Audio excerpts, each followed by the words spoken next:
زما خاونم پروت دی زما بلونم پراته زما د ګټې وټې څوک شته دی نه ولې لکه تا خو ډېرې بنډې ووهلې. السلام علیکم. یا الله ستا الله شکر قسم د خان زه خو ستا په لاره کې وم د کورونه هر یو چې امجد به تا سره کله ملېږي نن مې د جمعې ورځ لمونځونه مې کول قسم په الله د کور کاریا بچي مې نه نورې بېګا مې خدای سره خوله والې مې دوا کړه چې امجد الله راکړه هر څه وشي په خدای یقین که کارېده راته بېګا کور خالي کوه سره له بار راوویسته مې خدایه مالې راکړې هر یو راته وي بس نن مې مسکې دوا کړم یا الله ما سره امجد مې لو کړه ډوډۍ مې مورې څنګه خدای دې ګل ګلزار کا امجد الله دې سم کوه کینسر پراته ده بځانله مې دا یو دوه درې تصویر اخیستې که چې ته روزي مې څوک بیمار دی؟ لور دی بیماره؟ څه بیماره ده؟ کینسر هډوکي کینسر دی. ها اوس هغه ته ووایه ته ډېر ضرورتمند دی که دا مور زما دې په الله قسم امجد اول زما کور وینه طرز به مور ته شوګر بیماره پرته ده او بچي مې خپل هم دی چې لږ شم نو کله ولا کله سودا والم کله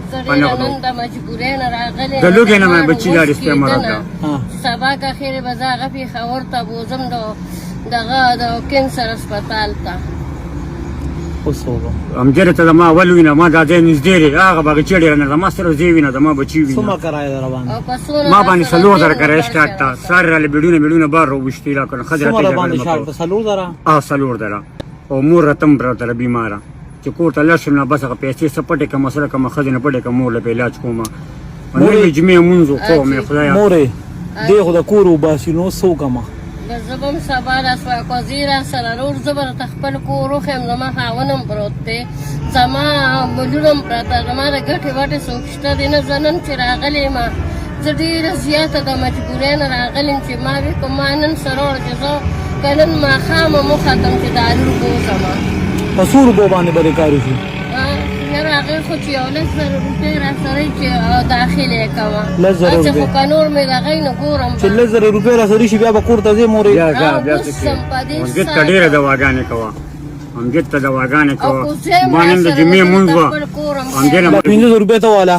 دا 500 روپۍ دم کار والا دی دم والا دا مور ما ته پرېږده ډېر سم مه کوه د جمعې لمونځ مې کوه امجده هر یو به مې چې د امجد به ما سره کله ملاوېږي خرې ته مې ته لږ وسله وکړه چې دلته زره ته څه وګټم هغه د حق مالک مکان ماته که کور د وي دا سامان دی ولو بېګې راوویسته خلکو راته بس ما ښځې راته یې دوا کوم مې کوم جد مې لو شو نو هر څه به درمانه کړي الله پاک دې باندې خپل رحم وکړي بیا به سره ملاقات کوم بیا به سره ملاقات کوم د مور سره یې څو خبرې کوم ډېر سم مه کوه الله ګرانې د مور دا دروازه لکه کولو کا مور یا دروازه کولو کا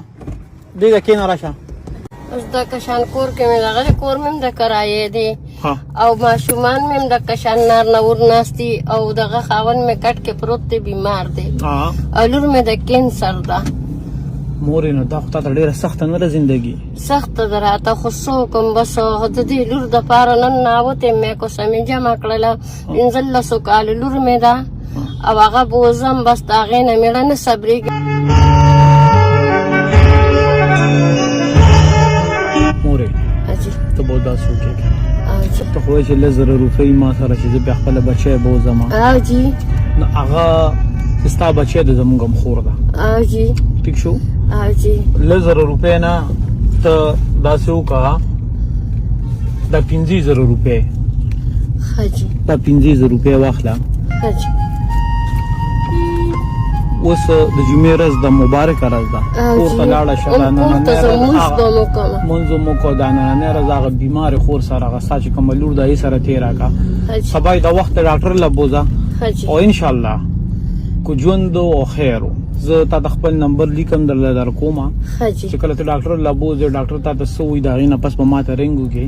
چې څومره زمانه کېږي څومره منډه کېږي در سره به تاسو ماته په کاغذونو کې خپله موبایل نه لرم ښه زه تا ته بلکل خپل نمبر لیکم درله در کوم اوس چې ته کور ته ځې مورې د نور کله په نسبت نن به لږه لږه خوشحاله ډېره چې زه سبا بچی بوځم او زه د هغې دپاره دغه دوایي کار وکړم په روژې مې خدای که په کاپلو یا په روژې یا په پیزارو او یا مې په دغه خو چې دا خاوند مې هوي او دا لور مې هوي بس په دې باندې به خوشحاله ډېره او اوس هم خوشحاله یم چې شکر دی چې زما د ماشومې لور دپاره زما سره دا وشوي چې زه دا بوځم